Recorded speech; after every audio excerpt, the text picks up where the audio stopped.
and I am definitely here on my witch shit. What's up? If you like Lands Matters, Lockouts, and General Golgari shenanigans, then we got a build for you. Baba Lysaga is quite nasty. She's an ancient hag with an oppressive magic. For 1 green, 1 black, and 1 colorless, Baby Lasagna is a 3/3 human warlock. Her ability says to tap, sacrifice up to 3 permanents.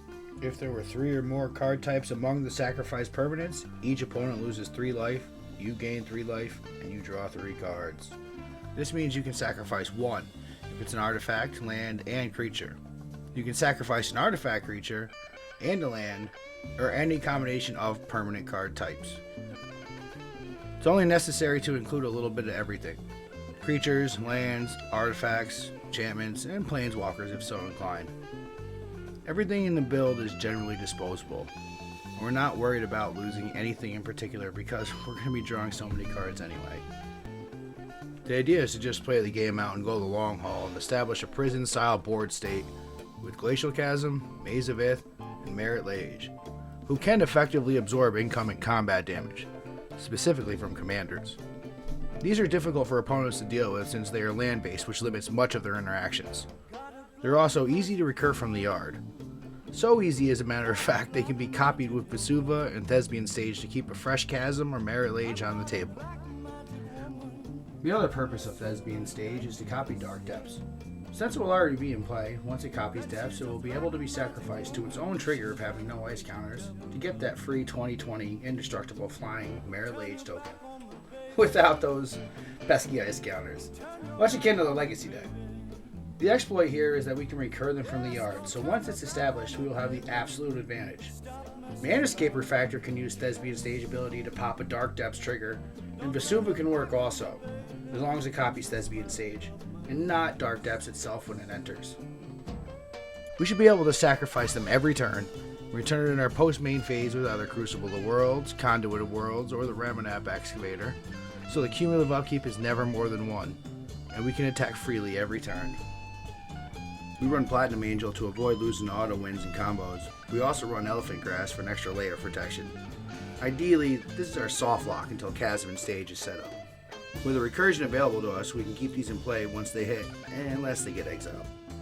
The actual winning path would be to use Scoot Swarm or Rampaging Baloths or even Liege of the Tangle to overrun.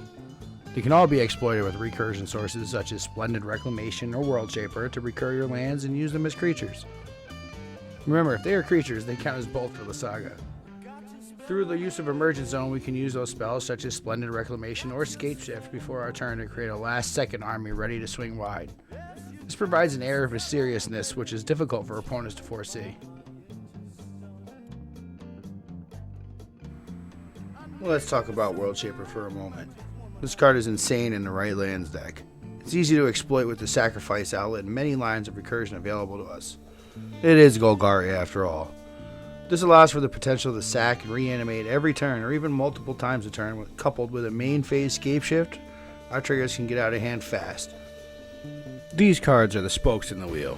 It's probably our safest bet to play these first to establish a board state before idly throwing removals out there. Typical commander staples such as Azusa, Lost But Seeking, Llanowar Scout, Oracle of Mul Daya, and Exploration are all ways for us to drop extra lands each turn to feed our Baloth or Scoot Swarm. Once established with the Crucible-style graveyard permission, Baby Lasagna really turns it up a notch, which we can manage to play the same sacrifice lands. This will ensure we are always hitting the max landfall triggers each turn. This really synergizes with the Gitrog monster because you'll begin to draw extra cards for his triggers and multiple times a turn. If we really want to go hard, tutor out Dakmor Salvage. Salvage doesn't require graveyard permission, and we can use it multiple drops a turn, coupled with Salvage's dredge ability to put even more lands in the yard for a hungry Gitrog.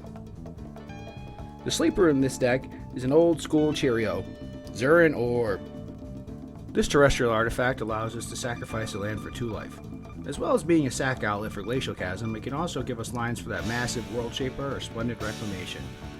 It also can save the game for you in a pinch, and at its floor, it's a 0 cost, 0 investment sack fodder for Lysaga.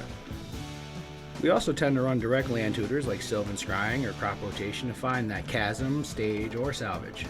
We have enough ability to ramp up inherently that we need not worry much about basic type fetches. Life from the Loam is a great alternative to Graveyard Permission, as it can dredge itself back, and this is another means to recur Chasm or Stage or Wasteland every turn. So Lysaga needs some instruments to perform her tragic rituals and draw more power from the Night Mother. Some of her personal boon spells include Curse of Bounty, is 1, a sack fodder, and 2, can entice players to swing on opponents, and yes, 3, even untaps Lysaga for extra triggers. Illusionist Bracers is another solid addition and gives us the copy trigger without requiring additional sacks, and Patriarch Seal, which can untap her so we can use her defensively if needed, and it couples as a mana rock. A few more of Lysaga's personal pet favorites are Tyvar Jubilant Brawler and Thousand Year Elixir. These gems allow her a quasi-haste ability to be used the turn she comes into play, as well as untap for extra triggers. Okay, let's talk about some honorable mentions. Eudora the Grave Gardener. This special tree deserves an award for how good it is. Once you sacrifice a creature to Lysaga, it comes back as a forest, untapped. They can be tapped immediately, effectively ramping and adding more value to the Lysaga triggers. Now, I've even had my own lands turned into creatures, sacrificed, and came back as forests, and get tapped again for extra mana. Then suppose your creatures are now lands, and then after you tap them for mana, you could possibly sack them again if you manage to untap Lysaga. It's really all rather quite ridiculous. These two are equal in regards to how cracked they are in a lands locked Lysaga. Tireless Provisioner and Pitiless Plunderer. Provisioner cranks out some utility in life or treasures, as well as potential sacrificial tokens. This can help you really turn up if you want to go for a large Splendid Reclamation or Scapeshift. And Pitiless Plunderer provides treasures for sacrificing our own creatures, and just when they die, period. Which can be used for mana as a Lysaga target. Treasures add up fast around here, and it's worth mentioning, it's not just non-token creatures, but any. Liquid Metal Torque is a mana rock, as well as enabling another permanent type to become an artifact.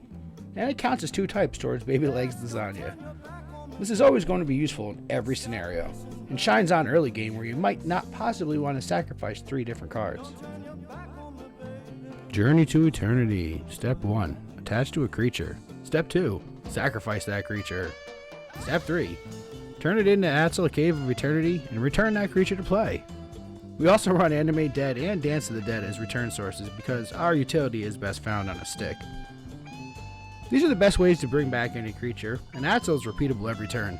And even Animate and Dance can be played again with Tyvar or Conduit of Worlds. These are all going to help us get out our next honorable mentions. Yulgenwald Hydra gets big quick and become an issue at the table real fast. It also has a bonus ETB ability to tutor any land, including our Chasm or Stage. Glitzer the Trader. She shows incredible value for this deck in pod settings. She also gives us a little leeway on sacrificing our artifacts when she's in play. What I really like about Glitzer is her First Strike Death Touch ability. The way it works is she pretty much kills anything she touches, unless they also have First Strike or Indestructible. Gilded Goose. What an amazing 1-drop as it produces an artifact upon entering. You can also use that token for ramp, and if he sticks around, he can produce more tokens for Lysaga. Sylvan Safekeeper protects everything and is extra spicy with Gitrog in play. It has a unique ability to sacrifice a land and give your creature you control Shroud. Safekeeper can enable lockouts for you because they also double as a secondary sack outlet for Chasm, Stage, and Depths. And lastly, since we run a removal on a stick, we run interactions in the form of sacrificable permanents. You guessed it. Lignify and Kenra's transformations are actually quite nasty with their shutdown effects, and they're fairly cheap at 2 CMC each. Ravenous Chupacabra is another murder on a body, and let's be honest, it's pretty cool looking and fun to say when you drop it. Cankerbloom is a new addition. I prefer that over the Rex Sage simply because it costs 1 less to play. You're not forced to use the ability immediately. Okay, how about Manglehorn? I usually cannot stand seeing that card hit the other side of the table. It can slow opponents' mana rocks down with its static ability, and even shut down certain combo lines with a bonus destroy trigger artifact upon ETB. This Lands Matter shell is designed to get you going and has plenty of room for upgrades. Links to the deck list and Ironborn discard are located down below. Drop a like or comment and let me know what you think. Join us in Ironborn Gaming Discord for free leagues and join our growing community. Thanks for watching, and don't forget to feed the fish.